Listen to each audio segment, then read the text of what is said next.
एक अजीम मुजाहिद के दास्तान। किस्त नंबर 1। वो नौज़ायदा बच्चे को गोद में लिए उसे बड़ी देर से तक रही थी। फिर अपनी वालिदा से मुखातिब होकर बोली, अम्मी ये बच्चा कैसा बच्चा है, मोटा सा नाक, सानुला रंग, जरा भी खूबसूरत नहीं लग रहा। बूढ़ी खातून ने बच्चा अपनी गोद में लिया और बेटी को तंबी की, खबरदार दोबारा ऐसा मत सोचना, अल्लाह ने पहला बेटा दिया है, इस तरह नेमत की नाशुक्री नहीं करते। और मेरी ये बात पले बांध ले, ये बच्चा बड़ा होकर इज्जत व अजमत की बुलंदियों को छुएगा। अगर जिंदगी ने वफा की और मैं उसे बुलंदियों के सफर पर गामजन देख सकी तो तुम्हें जरूर याद दिलाऊंगी, वरना मेरी कब्र पर आकर बताना। अम्मा, आपने सच कहा था, मेरे बेटे ने मेरा सर फख्र से बुलंद कर दिया। वाकई सियालकोट की तहसील पसरूर में राना मोहम्मद इब्राहिम की हवेली के छोटे से नीम तारीख कमरे में आंखें खोलने वाले इस नन्हे से बच्चे के बारे में कौन जानता था कि ये बड़ा होकर आसमानी जिहाद पर एक दरख्शिंदा और ताबिंदा सितारे की मानिंद उभरेगा और अपनी करनों से कफर के ऐवानों को भस्म करके रख देगा। कौन जानता था कि इस बच्चे का बचपन काबिल रश्क, जवानी काबिल फख्र और मौत दायमी जिंदगी का पैगाम होगी। वो 5 मार्च 1975 की एक सुबह थी। इसके दुनिया में आते ही मस्जिद से अल्लाह अकबर की सदाएं बुलंद होने लगे। हर तरफ से ये आवाज आ रही थी, अल्लाह बड़ा है, हाँ सिर्फ अल्लाह ही बड़ा है। काफी देर इसकी मासूम समाअतों से ये आवाजें टकराती रहीं। फिर ये बात गोया इसकी घटी में शामिल हो गई कि सिर्फ अल्लाह ही बड़ा है और वो सारी जिंदगी सिवाय अल्लाह के ना ही किसी से डरा और ना ही किसी के आगे झुका।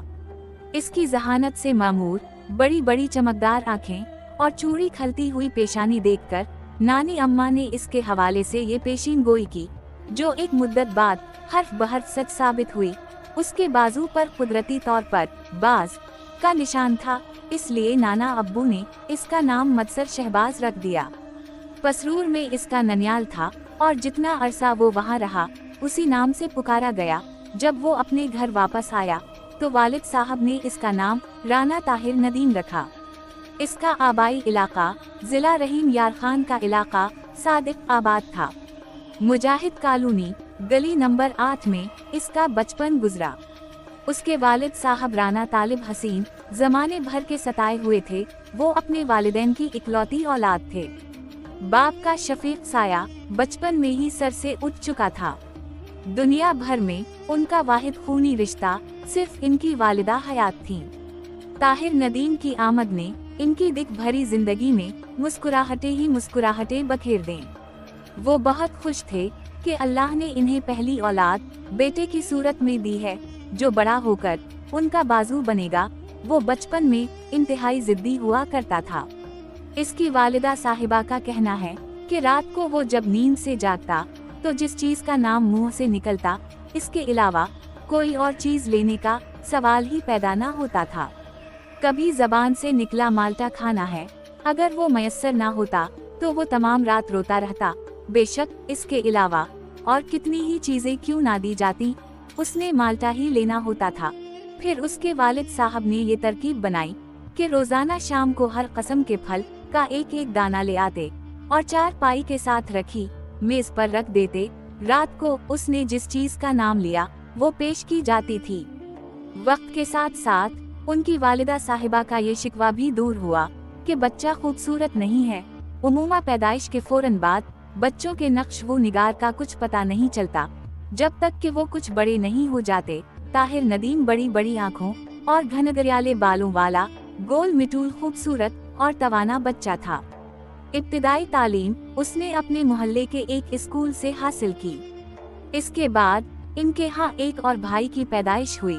फिर 3 बहनों और एक और भाई के बाद 6 बहन भाइयों पर उनका कुंबा मुकम्मल हो गया।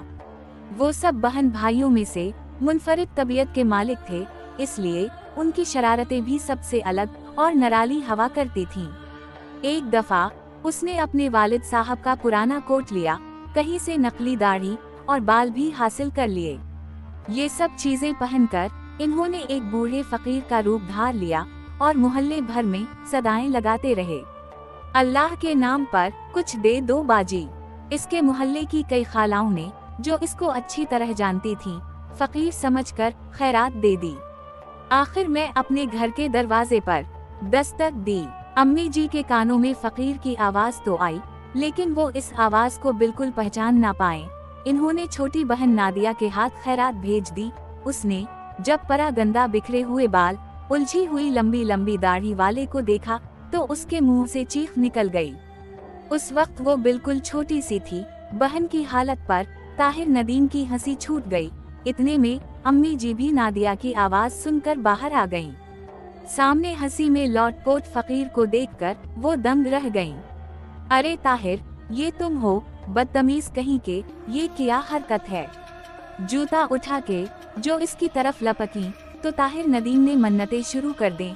अम्मी जी मुझे मत मारी, मैं आपको बताता हूँ कि ये सब मैंने किस लिए किया। अम्मी जी दरअसल में प्रैक्टिस कर रहा था कि अगर मुझे दुश्मन मुल्क में भेस बदल कर कोई काम करना पड़े तो क्या मैं कामयाब हो जाऊंगा। अम्मी जी मेरा तजुर्बा कामयाब रहा। ये देखे फला फला खाला ने मुझे खैरात भी दे दी है। वो अपने स्कूल में न सिर्फ होनहार, बेबाक, बल्कि इंतहाई ज़हीन तालिब इल्म माने जाते थे। स्कूल के तमाम प्रोग्रामों में चैलेंज के साथ हिस्सा लेते थे। एक तरफ पूरा स्कूल होता था और दूसरी तरफ वो अकेले खड़े होते थे। इन्हें शुरू से ही नाकामियों से नफरत थी, इसलिए कोई भी काम करने से पहले वो इस पर भरपूर मेहनत करते थे। एक मर्तबा उनका स्कूल कैंपिंग पर गया हुआ था। वहाँ एक प्रोग्राम में एक खेमे को आग लगाना थी और उसमें मौजूद लड़के को भड़कती आग के शुलू से गुजरकर अपना दिफा करना था। इस खतरनाक मुजाहरे के लिए पूरे स्कूल में ताहिर नदीम के अलावा कोई तैयार न था। इस प्रोग्राम में नुमायां कामयाबी हासिल करके इन्होंने इनाम भी हासिल किया। वो बहादुर और निडर होने के साथ साथ इंतहाई रहमदिल थे। एक मर्तबा वो स्कूल जा रहे थे। गली में उनके मोहल्ले की एक लड़की, जिसका नाम सफी था, रो रही थी। इन्होंने रोने की वजह पूछी तो वो बोली, टीचर ने फीस जमा कराने का कहा है। अम्मी के पास पैसे नहीं है और आज आखिरी दिन है, टीचर क्लास में नहीं बैठने देगी।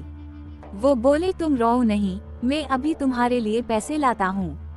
घर जाकर इन्होंने अपने जेब खर्च से पैसे लाकर इस लड़की को दे दिए। चंद दिन बाद वो बच्ची फिर उसी हालत में मिली। वजह पूछने पर उसने बताया, ताहिर भैया, मेरी कॉपी पेंसिल खत्म हो गए।